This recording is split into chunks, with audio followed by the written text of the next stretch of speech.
Amém? Amém. Que bênção, né? Bênção aí desde o início do dia, não é? Passar com a família. Que bênção também ter a oportunidade de estar com os irmãos aqui, presença de Deus em tudo quanto foi até aqui ministrado, pelo testemunho. Glória a Deus por tudo isso. Amém? Deus seja louvado. Meus irmãos, eu vou pedir a todos que sigam comigo ao Evangelho de Lucas, no capítulo 2. Aliás, capítulo 1. Lucas, capítulo 1.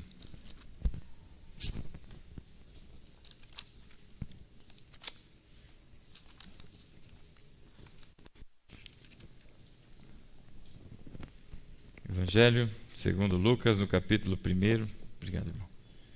Quem achou, diga amém. Quem não achou, diga peraí. Capítulo 1, verso de número 39 em diante. Assim diz a palavra do Senhor. Naqueles dias, Maria preparou-se e foi depressa para uma cidade da região montanhosa da Judéia, onde entrou na casa de Zacarias e saudou Isabel. Quando Isabel ouviu a saudação de Maria, o bebê agitou-se em seu ventre, e Isabel ficou cheia do Espírito Santo, e em alta voz exclamou: Bendita é você entre as mulheres, bendito é o fruto que você dará à luz. Mas por que sou tão agraciada ao ponto de me visitar a mãe do meu Senhor? E logo que a sua saudação chegou aos meus ouvidos, o bebê que está em meu ventre agitou-se de alegria. Feliz é aquela que creu, que se cumprirá aquilo que o Senhor lhe disse. Até aqui, meus irmãos, fechem os olhos. Vamos orar mais uma vez. Pai, obrigado, Senhor, por essa noite. Bendito é o teu nome, Senhor. Obrigado por nos reunir aqui, pelos méritos de Cristo na cruz.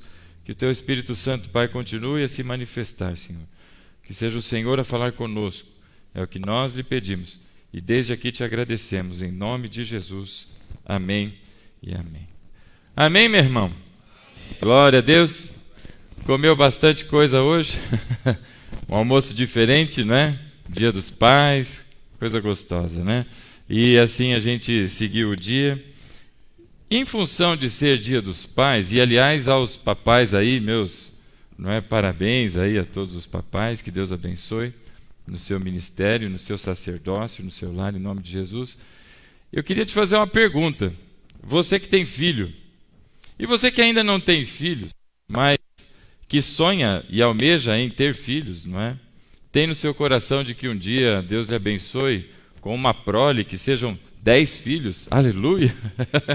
Encha a casa, né? Porque a Bíblia diz que filhos é como flechas na aljava, ela tem que encher, né? Aleluia.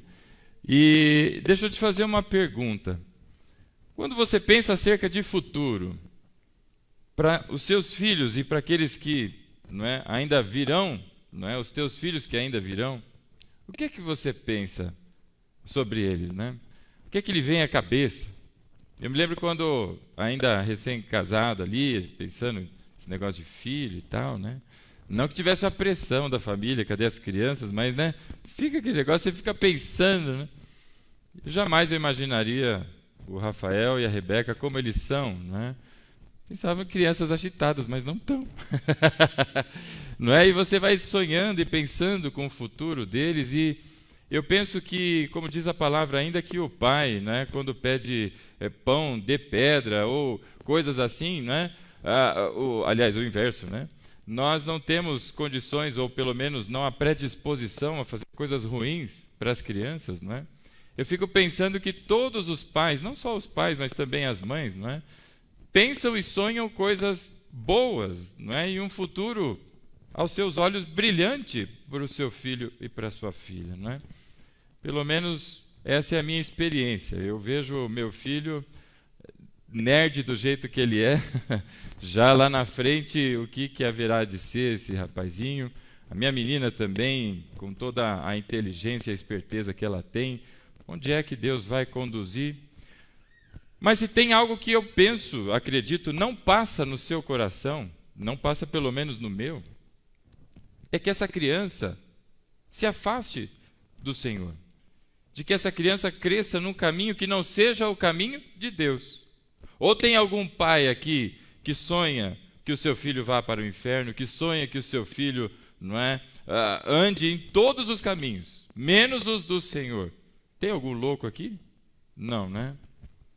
Mas deixa eu lhe dizer uma coisa, a Bíblia conta situações e que não são muito legais, mas que exatamente isso aconteceu. De gerações que se perderam, de famílias, e não famílias assim, que você pensa, não é, desestruturadas, famílias que tenham, mas pessoas que cresceram num lar, e um lar que prezava pela palavra do Senhor, mas que se perderam ao longo da vida. Nós vamos encontrar algumas histórias da Bíblia e sobre elas eu gostaria de falar um pouquinho nessa noite. Se você puder comigo até o livro de Juízes, no capítulo 2, nós vamos encontrar algumas situações ali. Capítulo 2 do livro de Juízes.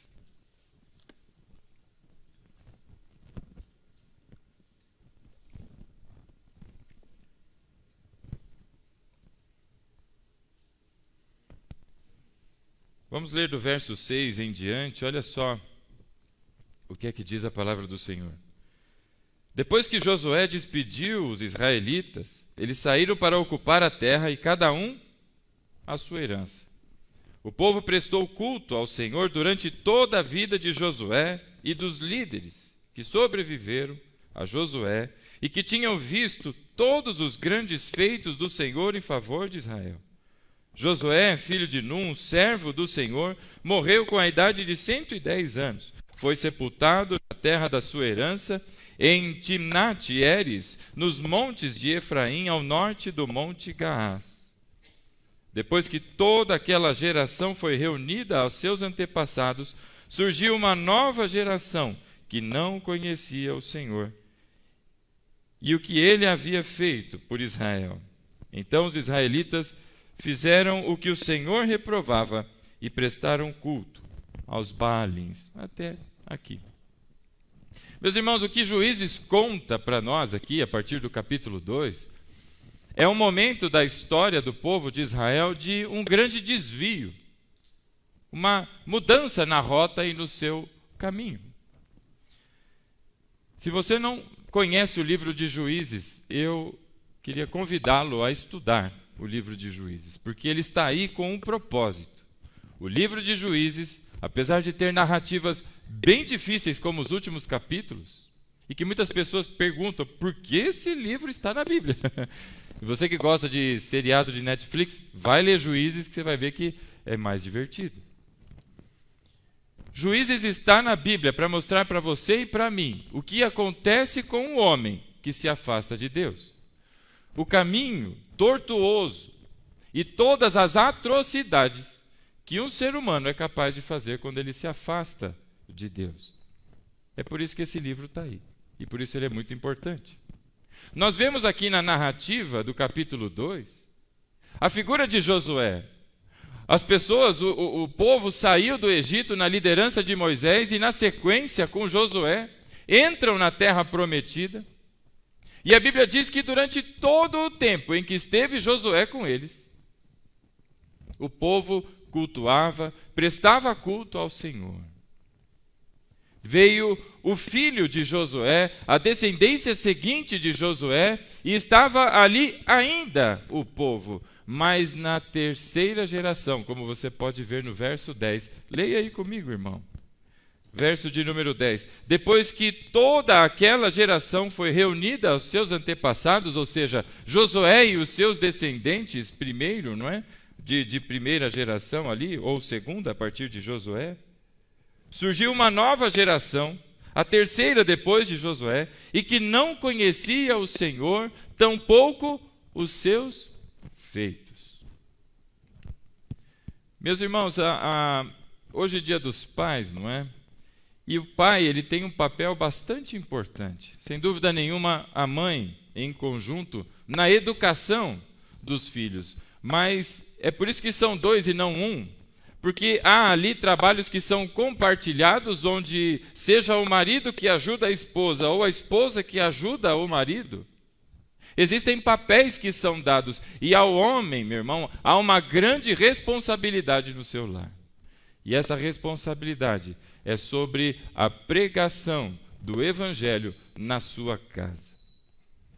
Tem pessoas que pensam que é o professor de escola, como está acontecendo ali em cima agora, ou as professoras, melhor dizendo, que são responsáveis por educar o meu e o seu filho na palavra de Deus. E não é. Ou não são. Outros pensam, é o pastor, né? Para que tem pastor na igreja? Ô, glória, está lá, o pastor vai ensinar meus filhos. Também não é minha a responsabilidade dos seus filhos. A minha responsabilidade é de 2 crianças, Rafael e Rebeca. Você tem os seus 2, você tem os seus 3, e cada um com os seus na sua responsabilidade. Onde a mãe ajuda, e ajuda muito, sem sombra de dúvida, mas é ao pai que foi dado o papel de ensinar, de doutrinar o caminho do Senhor. E nós olhamos aqui para esse texto em Josué, aliás, meu irmão, em Juízes, perdão, e nós vemos aqui um homem muito conhecido, Josué, conhecido pelo povo. As pessoas olham para ele e veem nele um homem de Deus, um homem de oração, um homem que tem palavra do Senhor, que vive na palavra do Senhor, homem que avança. Ele não tem vergonha, ele não tem dificuldade, mas na ordem do Senhor ele progride, ele avança. Tem liderança exercida sobre o povo. Seu filho, logo em seguida, olha para o pai e reconhece um grande homem de oração. Olha para o pai e reconhece nele alguém que realmente Deus usa, e usa poderosamente. Mas ele mesmo, nem tanto.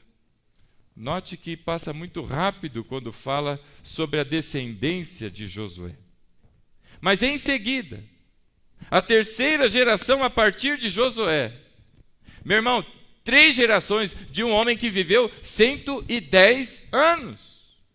Ou seja, talvez você não teve tanto contato com o seu avô. Porque hoje as pessoas parecem viver, ainda que um pouquinho mais, mas nem tanto como a Bíblia mostrava antes. Eu, por exemplo, quando acho que eu tinha 10 anos, se eu não erro, o meu avô, o único avô que eu conheci por parte de pai, porque o outro já era falecido, morreu. E a minha avó, de parte de mãe, que também foi a única porque a minha avó paterna já tinha falecido, faleceu o ano passado. Mas note o tempo em que Josué conviveu não somente com os seus filhos, mas conviveu também com os seus netos. E neste curto intervalo de tempo, a descendência de Josué, diz a Bíblia, não conhecia a Deus, tampouco os feitos do Senhor sobre Israel. E isso é bastante grave, você não pensa assim? Nós olhamos para essa estrutura de família, meu irmão, e vemos aqui Josué, um homem de compromisso, um homem com aliança com o Senhor.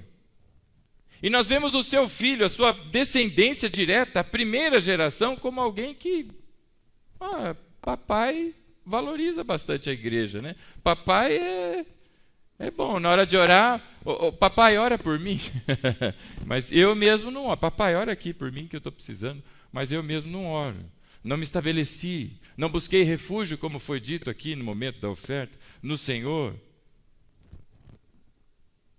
E aí vem a terceira geração, filhos não de Josué, mas netos de Josué, e que agora olham para os seus pais, e não veem neles referência de alguém que segue o caminho do Senhor. Vem no avô.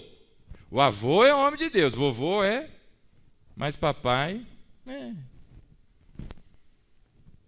E diante disso nós vemos aqui o meio do caminho sendo já um percurso meio tortuoso e de desvio, de gente que está e não está. É aquele em cima do muro, como foi dito recentemente numa das pregações aqui, ele está em cima do muro. Não está ali junto com o pai, mas está aqui, na dúvida. Será que eu vou? Será que eu não vou? É comigo ou não é comigo? Né? Será que essa palavra também abrange a minha vida? E ele fica aqui nessas dificuldades de se estabelecer no Senhor.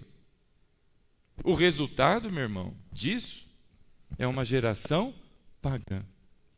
É uma geração próxima que não consegue tão pouco reconhecer quem é o Senhor que abençoou o seu avô e que trouxe a sua descendência da maneira como Deus fez com Israel. E aí eu pergunto de novo a você, é óbvio, e aqui eu assumo isso para mim, porque não vi nenhum louco aí, ninguém babando, que você não quer que os seus filhos sigam por um caminho distante do Senhor, ao contrário, né? Se você ama o Senhor, se você foi alcançado por essa graça maravilhosa, eu duvido que você queira que o seu filho se afaste. Nós vemos aqui 3 diferentes personalidades, ou melhor, posicionamentos. Um de aliança, Josué. Um que eu não sei se a gente chama de café com leite, se a gente chama, eu não sei como é que a gente chama isso. Vou buscar na Bíblia referências para isso. Mas um terceiro aqui, que não quer nada com nada. Que duvida de tudo. Rejeita tudo que vem do pai e da mãe, mas não sabe o que ele quer. Olha para o mundo e ele sabe exatamente o que ele não quer. É o que vem do pai e é o que vem da mãe. Mas ele olha para o mundo e fica na dúvida. E diante das referências está perdido. E vai buscar refúgio aonde? Em Deus, o Deus de Israel? Não, nos Baalins. Meus irmãos, toda vez que a gente pensa nos opostos, né? Quando a gente fala de fé e fé cristã aqui, que é o nosso contexto, nós pensamos que o oposto da fé, se eu perguntasse aqui, eu acredito que o oposto da fé viria todo mundo a dizer que é o ateísmo, né? É o ateu. O oposto da fé é não ter fé, né? Mas eu penso um pouco diferente. Para mim, o oposto da fé cristã é a fé em qualquer outro Deus pagão. E este foi buscar refúgio nos Baalins. Essa geração de hoje está buscando refúgio aonde? É em dinheiro, meu irmão, é em satisfação, é em possuir coisas, é em ser empoderado, é ser notado, é ter poderes, influências. Em períodos e épocas aí dos influencers, wachacharas de youtubers, né? E que as pessoas olham para aquilo e acham o máximo. Eu não sei quem que estava falando ontem. Eu fui a um casamento e a pessoa... Eu perguntei, eu revi pessoas que eu não via há mais de 25 anos. E eu fiquei com medo de perguntar alguma coisa. Vai que eu pergunto de alguém que já morreu, né? Falei, e fulano, como é que... Ixi, morreu, né? Fica ruim. Então eu pedi para um dos amigos lá, falei, me atualiza aí. O que aconteceu, né? Sem ser direto. E ele falou, você lembra do fulano? Esse morreu. Lembra do ciclano? Morreu? Esse não, ele está vivo. E assim ele foi falando.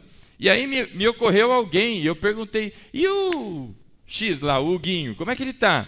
Aí ele disse, olha, faz tempo que eu não o vejo, mas pelas mídias sociais, parece que ele está bem. Aí ele fez aquele comentário, porque na mídia social, né, está todo mundo bem. Né? Mas o que acontece por trás da mídia social, que não é aquela frasezinha de impacto, aquela imagenzinha filtrada e cheia de parangolé de Photoshop e tudo mais, né? Que a realidade nem sempre é compatível lá, não é?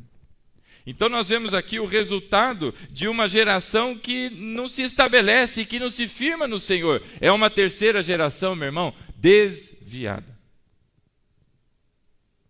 Você viu aí acontecendo na Bíblia. Qual é o nome desse posicionamento de Josué? Uma pessoa de aliança, uma pessoa firme. A Bíblia no Novo Testamento vai chamar este aqui, meu irmão, de uma pessoa espiritual.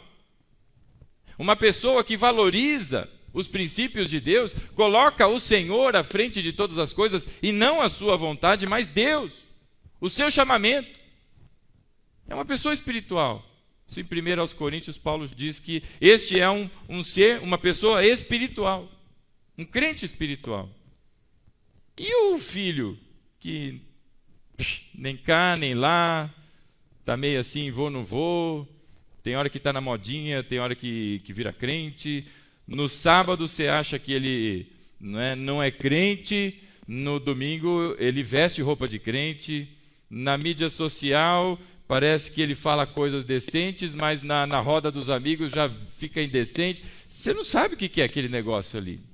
Sabe como é que a Bíblia chama este no Novo Testamento? Ela chama ele de crente carnal. Você tem o crente espiritual, você tem o crente natural, ou o homem espiritual, o homem carnal, e o terceiro, que não quer nada com nada, a Bíblia chama ele de homem natural.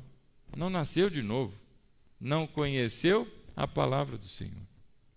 E sabe o que é tão triste em tudo isso? Lá em Apocalipse o Senhor fala que este aqui, que é o homem da aliança, este aqui é aquele que é quente. Já o outro aqui, que é o natural e que nem conhece a Deus, nem ouviu, você já pensou o teu neto? Depois dos testemunhos tão bonitos aqui que foram dados e outros tantos que existem por aí, frutos, não é, da resposta de Deus às orações, você já pensou o teu neto?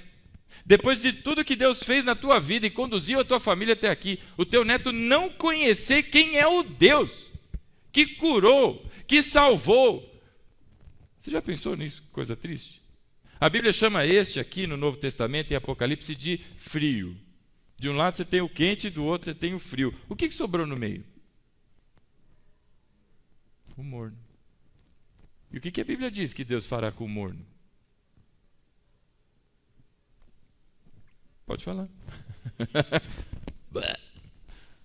Vai ser vomitado. Percebe, meu irmão? Como é triste tudo isso? E isso, meu irmão, tem muito a ver com a figura paterna. E não só o pai, a mãe também, não é? Precisa compreender essas coisas, mas tem direta relação com a vida paterna, porque você, pai, você, marido, é o sacerdote do teu lar. Bom, você deve se lembrar do rei Davi, né? Davi é um nome, inclusive, bastante usado no meio dos crentes, né? Quando o crente não chama Davi, ele chama Mateus. Quando não chama Davi, não chama Mateus, como é que ele vai chamar aí? Fala o nome de crente. Melquisedeque. Né? Mas Davi é um nome bastante procurado. Judas, ninguém quer dar nome de filho a Judas, né? Mas Davi é bastante usado. Eu conheço bastante Davi. Davi, meu irmão, se nós fôssemos olhar aí numa espécie de uma comparação, Davi foi um homem de aliança com Deus.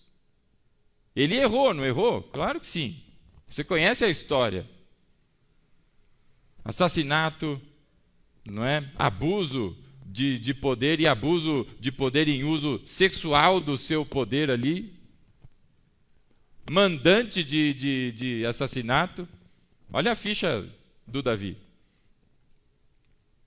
Mas quando este homem foi confrontado pelo profeta, imediatamente, ele não só reconheceu os seus erros, como ele se prostrou de joelhos diante do Senhor, com o rosto em terra, meu irmão, arrependido. É o coração contrito. Não é aquele que se justifica, mas é aquele que busca em Deus o refúgio, como foi ministrado aqui. E glória a Deus pela palavra. Esse é Davi, homem de aliança, seguindo em frente, avançando no caminho que Deus o levantou para trabalhar. Assumiu a nação, rei, colocou agora as tribos todas juntas, expandiu absurdamente o reino de Israel, conquistando um grande guerreiro. Este é Davi. Aí vem o próximo. Quem que foi o próximo depois? A gente teve, olha, esse aqui pula. Saul, Davi, Salomão. Aí a gente chega naquele que é o que, né? É ou não é? Você olha para o sujeito, você não sabe se é, você não sabe se não é. Aí você olha para o cara lá. Começa, parece que até muito bem, né? Deus pergunta para ele aí o que você vai querer, não é? O que você quer que eu te faça aí? Eu quero sabedoria. Olha que pedido impressionante. E ele, então, da parte de Deus, recebe sabedoria. E parece ter um início muito bonito, mas ao longo da vida, meu irmão, se você conhece a história, você vai ver que Israel se afunda num dos piores momentos de incredulidade e desvio da fé que o povo já tinha até então passado, não é? É isso que acontece no tempo de Salomão. Não era para ele juntar fortuna, e ele tinha uma fortuna, o homem mais rico da época. As pessoas vinham até Salomão para ver a riqueza dele, e ele ostentava. É como esses sheiks aí da Arábia que bota lá uma Ferrari, uma Lamborghini e sei lá mais o que, na sala de casa, só para tomar café olhando para aquilo lá. E as pessoas, você tem esse carro da sala da tua casa, meu? Né? E vem ver. E as pessoas iam lá para ver a sua riqueza. Ele acumulou mulheres, não é? Você já pensou a quantidade de mulher que aquele homem tinha? 1000 mulheres. Mulher pra chuchu, né? E estava lá. Perdido no meio da sua fortuna e no meio das muitas mulheres, ele se esqueceu de guardar a sua fé. E no caminho, começou a dar dinheiro para a construção de templo de um deus pagão, dar financiamento, não é, para obras de outras religiões e outras, não é, crenças, até que uma hora, não só suficientemente contente em pegar o dinheiro que Deus o havia abençoado para colocar em templos pagãos, como ele autorizou e financiou a construção de templos pagãos em Jerusalém. Ontem, conversando com os meus amigos de mais de 25 anos, né? São amigos da época em que nós íamos à igreja católica ainda, por isso, tanto tempo que eu não os via mais. Entre as pessoas, tinha uma que eu não vi, e ninguém falava dela. E eu perguntei, falei, mas e a... Aí os caras, isso daí deu ruim, né? Como assim deu ruim? Agora ela vai a macumba, agora ela virou macumbeira. Então note, meu irmão, essa questão de quando a gente não presta, não é, a devida atenção às questões espirituais e as coisas vão seguindo o seu caminho, até que finalmente Salomão morre. Salomão está ali, tá, não está. Ora parece que se arrepende, ora parece que não, ora está com as 1000 mulheres, ora está lá com os Baalins, está lá com Baal, é dinheiro, é fama, é tal. Aí quem que vem depois dele? Você lembra do nome do próximo? Lembra? Começa com R. Roboão. Aí vem Roboão. Na sequência de Salomão vem Roboão, o terceiro.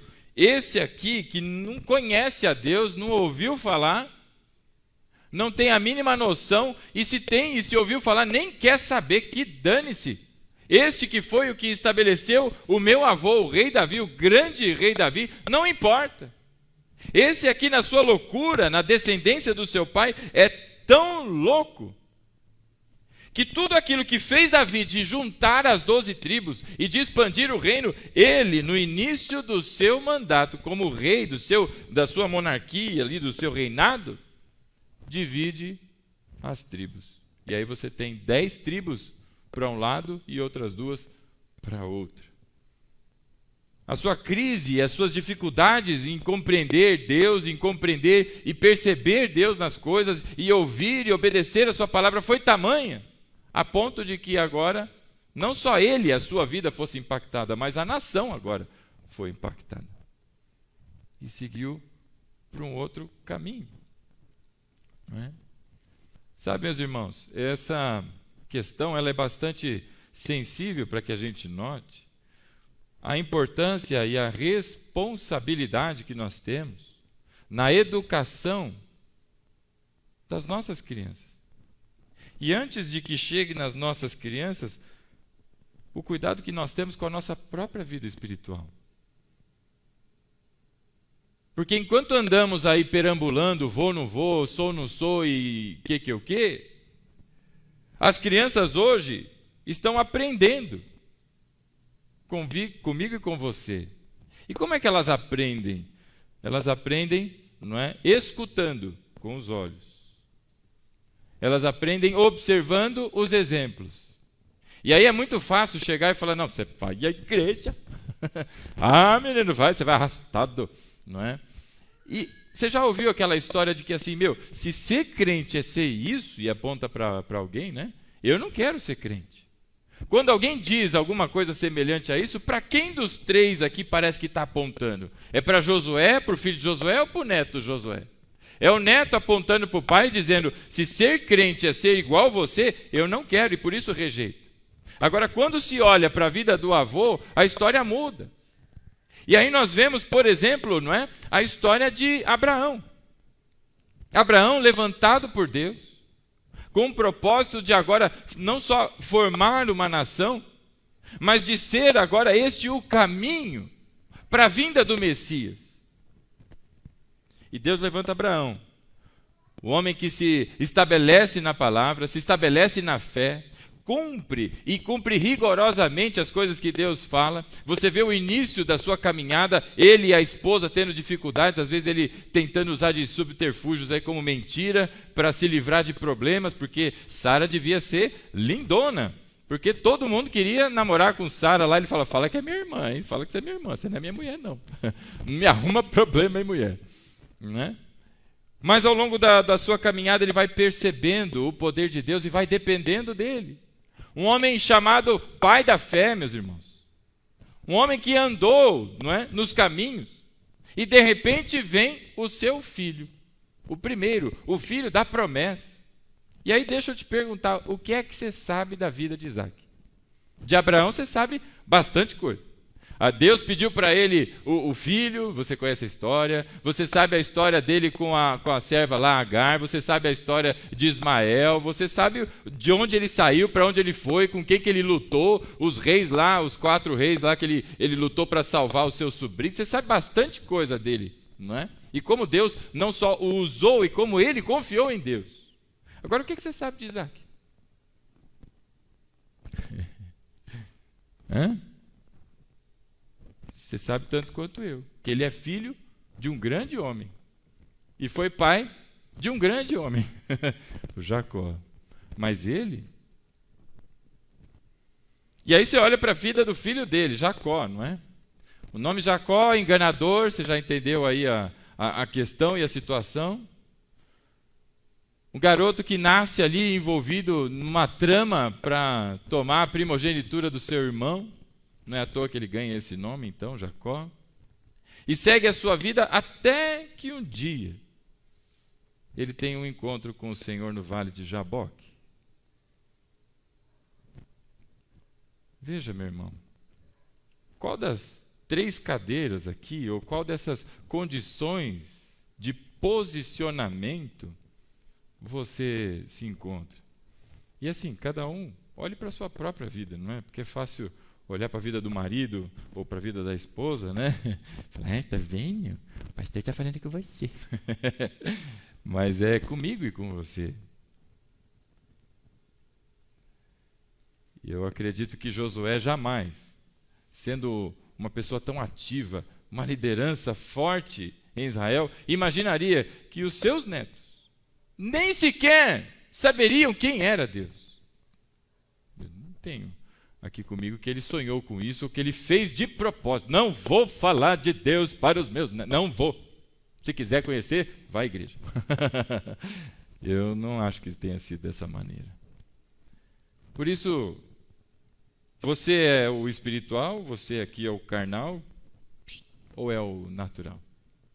Você é o quente, você é o frio, ou você é o morno? E aí, assim, Dia dos Pais, alguém deve estar pensando, a gente está falando só com papais agora, né? Não, meu irmão. Eis aí a consequência de quando a gente não dá atenção à vida espiritual, não nutre espiritualmente a nossa família. Pais que são, não é, analfabetos, biblicamente falando, em que a criança não tem referência, não tem a quem perguntar. Não é? E aí, maridos, a Bíblia diz que a esposa, ela é ornamentada com a palavra quando o marido a doutrina. É o marido quem ensina a esposa acerca da palavra, é o que diz a Bíblia. Eis a importância de que a gente observe isso com muita atenção. A Bíblia nos mostra histórias de gerações que foram se perdendo ao longo do tempo. E aí, eu queria voltar ali para o texto que nós começamos a ler em Lucas, depois de ver essas possibilidades de pessoas espirituais, homens carnais ou naturais, quentes, frios, lá em Lucas, no capítulo 1.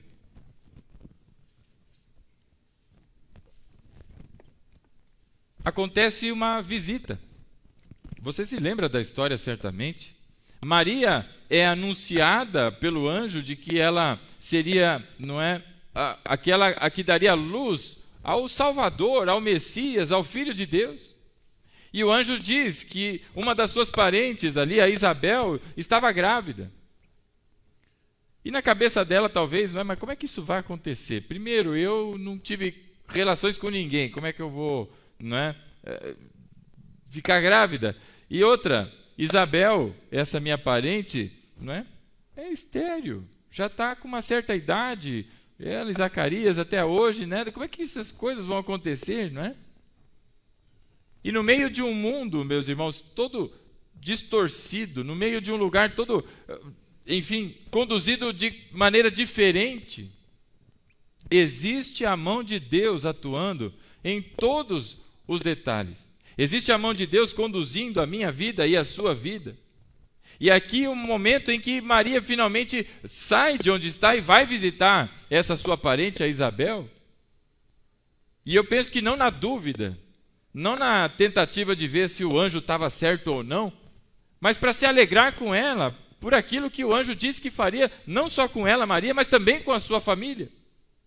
E quando ela chega, aí o verso 39, não é? Naqueles dias, capítulo 1 de Lucas, Maria se preparou e foi depressa para uma cidade da região montanhosa da Judéia, onde entrou na casa de Zacarias e saudou Isabel. A essa altura, Zacarias já estava emudecido, por conta, não é, de não ter acreditado, de ter ali, não é, entendido que o anjo não estava falando muito sério com ele, de que ele teria um filho, e ele já estava emudecido.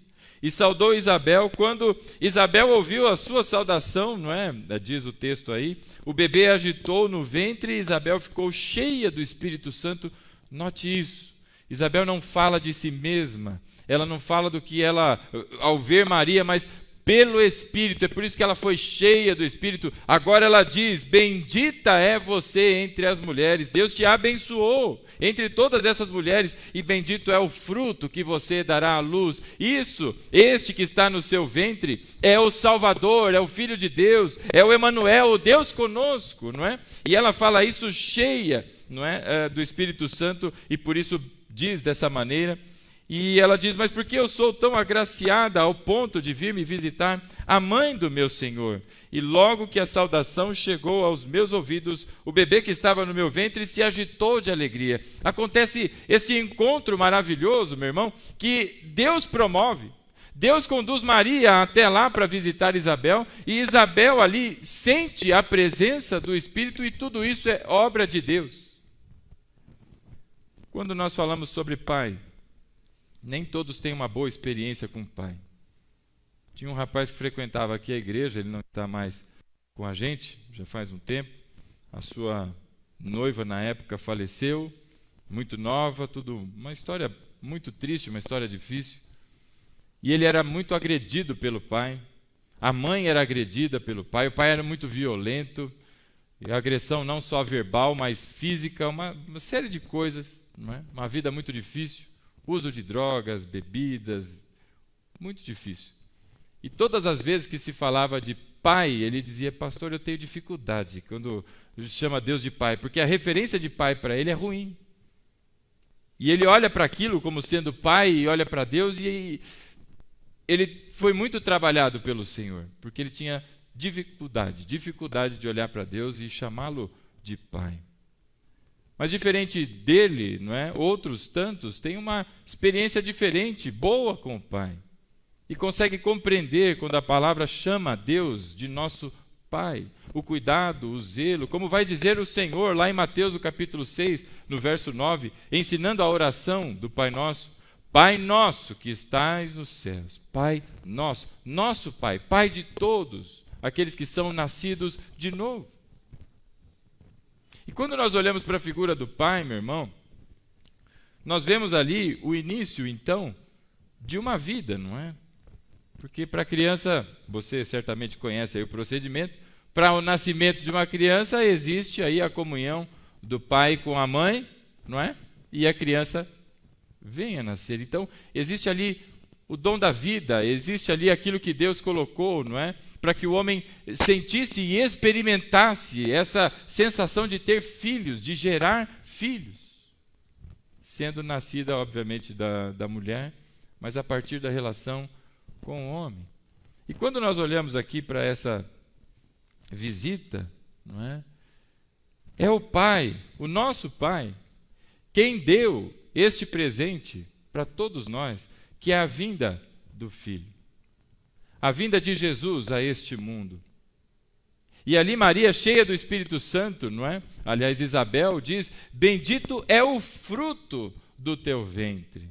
E Zacarias, na sequência, depois de dar o nome de João Batista, ele também, no verso 67, cheio do Espírito Santo, profetizou. Não são palavras de Zacarias, mas do Espírito a falar através dele. Louvado seja o Senhor, o Deus de Israel, porque visitou e redimiu o seu povo.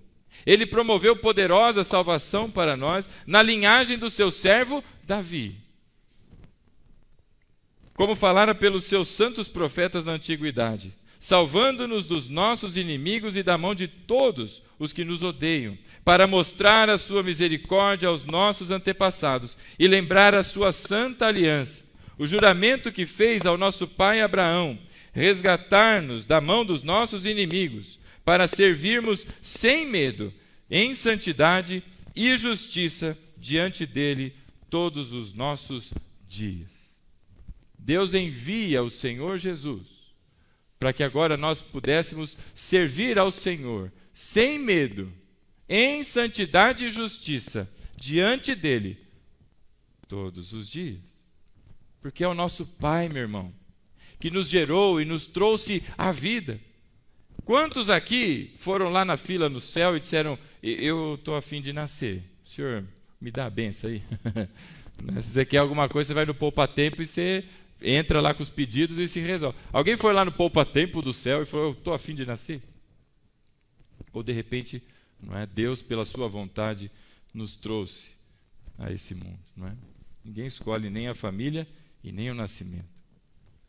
Da mesma maneira, vem o Senhor e nos dá de nascermos de novo, de nascer num segundo nascimento, não pela nossa vontade, mas pelo mover do Espírito.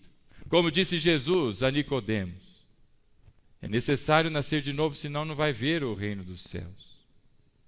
É necessário nascer da água e do Espírito, o novo nascimento. Nosso Pai nos deu nascer de novo, não para que nós nos desviemos do seu caminho e andemos por qualquer outro lugar, não para que a nossa descendência agora não conheça esse Deus que nos trouxe a vida. Mas ele nos deu vida para que, como disse Zacarias, aqui agora retomando a sua voz, não é? Para nos resgatar, no verso 74, da mão dos nossos inimigos, para que pudéssemos servir sem medo e em santidade e justiça diante dele todos os dias. Meu irmão, a minha relação com Deus é individual, tal qual é a sua com o Senhor. O teu filho, da mesma maneira, vai se relacionar individualmente com Deus. Por mais que nós sejamos aqui esforçados, essa é uma relação dele com Deus. Acontece que eu preciso me posicionar a ponto de que o meu filho não olhe para mim e diga, é por isso que eu sirvo a Deus. Para que ele não veja em mim motivos. Para que agora desvie-se da sua carreira com o Senhor e aponte o dedo dizendo, não, mas meu pai era isso, meu pai fez aquilo, se servir a Deus é como este, eu não quero. Mas o meu propósito com o Senhor, o meu pedido a Deus é que a minha vida tenha, na vida do meu filho, peso, para que ele perceba o valor das Escrituras Sagradas, para que ele perceba o valor de servir a Deus, de se submeter à vontade de Deus e andar nos seus caminhos. Mas a vida dele é ele com Deus. Abraão, quando veio Isaac, talvez olhando para Jacó, quem sabe tivesse pensado, puxa vida, né? Erramos a mão aí. Veio um corintiano aí, enganador, pegando tudo a coisa dos outros, e agora o que vai ser? Mas teve um momento, meu irmão, na vida de Jacó, que a coisa foi diferente. Ele teve um encontro com o Senhor no vale de Jaboque e a coisa mudou. A partir dali ele deixou de ser Jacó e se tornou Israel. Há um momento na minha vida e na sua, meu irmão, que vem Deus e intervém de maneira soberana e transforma uma realidade de enganador para agora povo de Deus, nação escolhida. É Deus quem promove essa obra em mim e em você. E agora, diante disso, caminhando na sua presença, sem medo de que pelas minhas falhas eu venha agora me distanciar do Senhor, porque como diz a palavra, o medo, meu irmão, pressupõe castigo, mas o amor lança fora todo o medo. Agora, sem medo na presença de Deus, servindo o Altíssimo, que interveio na minha vida, que mudou a minha história, me tirou dos maus caminhos e me colocou nos dele, para que eu pudesse servi-lo sem medo, em santidade, com justiça, todos os dias da minha vida. Aqui também diz Zacarias que fez o Senhor brilhar o sol, não é? Deus trouxe o sol nascente, o sol da justiça. A palavra diz agora que, em Efésios, no capítulo 5, Paulo vai dizer, agora que você é filho da luz, viva como um filho da luz. Não é? E ele fala sobre comportamentos e uma série de coisas. E isso só é, meu irmão, para aquele que é nascido de novo. E nós somos nascidos, não de uma natureza pecaminosa, mas o nosso segundo nascimento, o novo nascimento em Cristo, ele não vem de nada que seja perecível. Vá comigo a 1 de Pedro, no capítulo 1.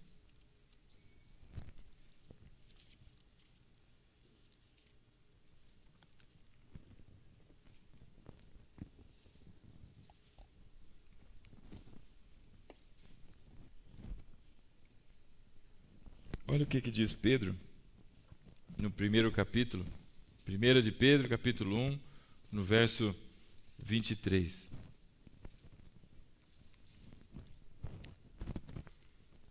Pedro traz uma afirmação de uma ação que está no passado. Verso 23. Vocês foram. É uma ação que já aconteceu e está completa. Vocês foram regenerados. Não de uma semente perecível, mas imperecível, por meio da palavra de Deus, viva e permanente. Nós chamamos Deus de Pai, porque nós não viemos de semente perecível, mas a semente que nos deu a vida. O Espírito que nos trouxe vida nova em Cristo é imperecível por meio da palavra de Deus.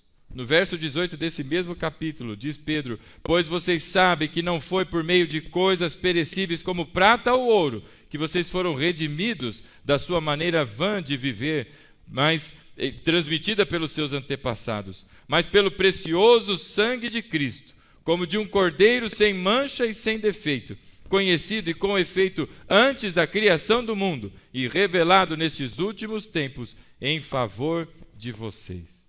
Nós fomos regenerados em Cristo para uma nova vida, e não com princípios e valores perecíveis, mas com os princípios eternos da palavra de Deus que permanece. Céus e terra passam, meu irmão, mas a palavra de Deus permanece e permanece para sempre. Nós fomos gerados filhos de um pai, pai por adoção, criados em Cristo Jesus, feitura das suas mãos, para que nós andemos nos seus caminhos. Por isso hoje, meu irmão, diante dessa realidade de algumas famílias que passaram pela triste história e situação daquele que era uma pessoa de aliança, de compromisso quente, espiritual, teve uma descendência que não foi tão assim, não percebeu, e às vezes o pai, olhando para aquilo, não tenha ajudado, não tenha sido presente, não tenha sido aquele que dá a direção espiritual para os seus filhos, e como consequência uma terceira geração perdida. Uma terceira geração que não tinha nada a ver com Deus, que não queria Deus, queria buscar Baalim, queria buscar Deus da chuva, Deus da onda grande, Deus da onda pequena, Deus do tatu bolinha, Deus de qualquer coisa. Aceita tudo, menos o Deus verdadeiro, o único e verdadeiro. Nessa noite, meus irmãos, o meu convite, dado que você não nasceu de semente perecível, mas de uma semente imperecível, diante da verdade que não foi com prata e ouro que nós fomos resgatados, mas com o precioso sangue, como de um cordeiro, o sangue sem mácula, sem mancha do Senhor Jesus, conhecido com efeito antes que o mundo fosse criado, o amor de Deus manifesto na sua graça, antes da fundação do universo. Antes que Deus dissesse haja luz, ele disse haja cruz, como dizem alguns teólogos. Diante dessas verdades, a minha pergunta, uma reflexão, não é? É um convite para pensar. Quem é você na fila do pão? Você é o espiritual, o quente? Você é o frio, o natural? Ou você é o carnal, meio vômito? Quem é você? Nessa noite, meu irmão, nós temos a oportunidade, pela graça, a janela que é aberta pelo sangue de Jesus para todos nós, de nele buscarmos, meu irmão, a redenção, nele buscarmos, meu irmão, com arrependimento, com o coração contrito, como fez Davi, e tantos outros na Bíblia, como fez Pedro, todos aqueles que têm um caminho e que erraram, mas no momento da sua vida se voltaram para o Senhor, se estabeleceram na presença do Pai, em posição, não é? E que espiritualmente tem muita, não é, importância na vida de todos nós. Quem é você? O Josué? O filho do Josué? Ou o netinho do Josué? Você é Abraão? Você é Isaac? Ou você é o Jacó, que depois, graças a Deus, vira Israel? Quem é você? É Davi? É Salomão? Ou você é Roboão? Davi teve, meus irmãos, muitas questões. Outro dos seus filhos ali esperou por 11 anos Absalão, para que ele recebesse do pai atenção. 11 anos. Desde que a sua irmã foi ali, não é, abusada por um dos seus meio-irmãos. E que depois ele planeja a sua morte, ele é levado, afastado da casa de Davi, depois de muitos anos ele volta para a casa de Davi, e 11 anos se passam, e Davi não se pronuncia uma única vez com seu filho. Até que o que acontece? Absalão se revolta, se levanta contra o pai, assume o reinado agora, cria um reino 2. Davi precisa deixar o seu castelo e faz agora uma guerra contra o seu próprio filho. E ele diz aos seus generais, aos seus exércitos, não matem Absalão.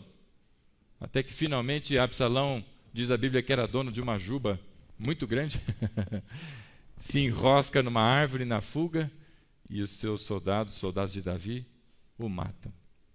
E aí vem Davi chorando, Absalão, Absalão, quisera fosse eu no teu lugar. 11 anos depois, irmão, vai falar quisera fosse eu no seu lugar.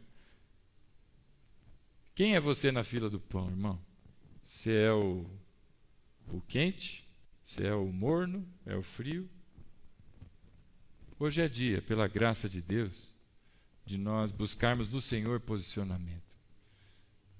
E eu e você talvez não tenhamos capacidade, mas em Deus, pela força do seu poder, pelo seu Espírito, por esse sopro que a gente não sabe de onde vem nem para onde vai, assim são todos os nascidos de Deus, por esse sopro que nos conduz por um caminho que a gente desconhece, mas por aquele que conduz a gente confia e avança, nós alcançaremos a glória. Quem é você nessa noite? Meu irmão, uma vida falsa e fajuta, cheia de religiosidade, pode render para alguns aí, algum louro, ou parabéns, ou legal, ou não sei o quê. Na mídia social está tudo muito bonito. Atrás da mídia social é a realidade. Quem é você hoje? Eu te convido a ficar de pé, em nome de Jesus, para nós orarmos.